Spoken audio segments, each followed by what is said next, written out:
আমাদের তৎকালীন সংসদ এমপি অ্যাডভোকেট হাসিনা মধু এসে গেছেন, আমাদের মন্ত্রী মহোদয় আছেন, উনি আপনাদের সামনে কিছু কথা বলবেন।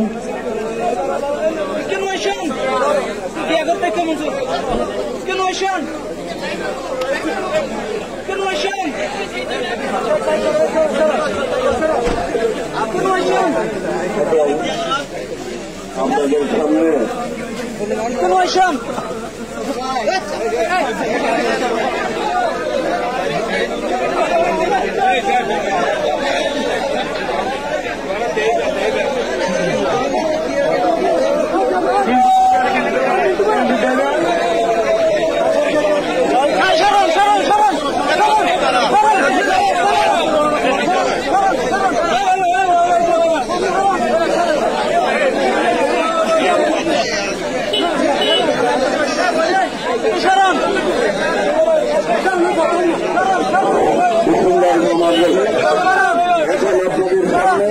সংক্ষিপ্ত আকারে আলোচনা করবেন।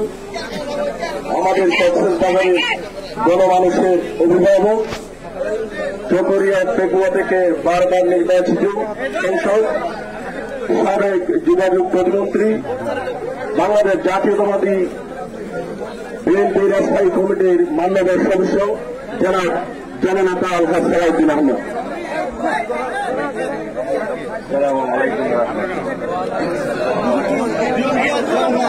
জনগণমানবকে আইন সাধারণকে কোনো কথাবার্তা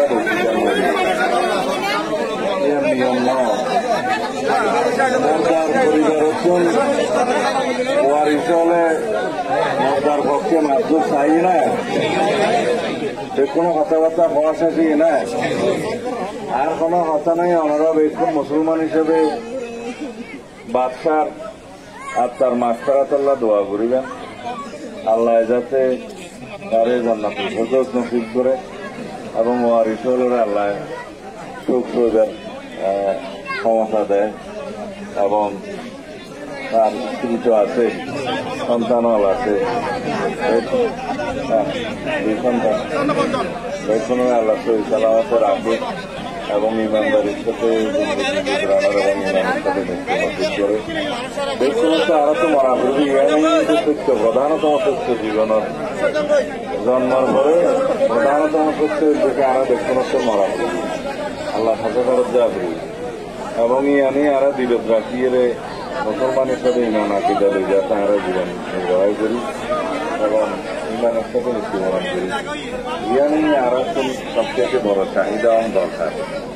তারা নিজেরা আমল করি এবং বেক্ষণের আমল করি বললা বলি এরা নসিহত করি।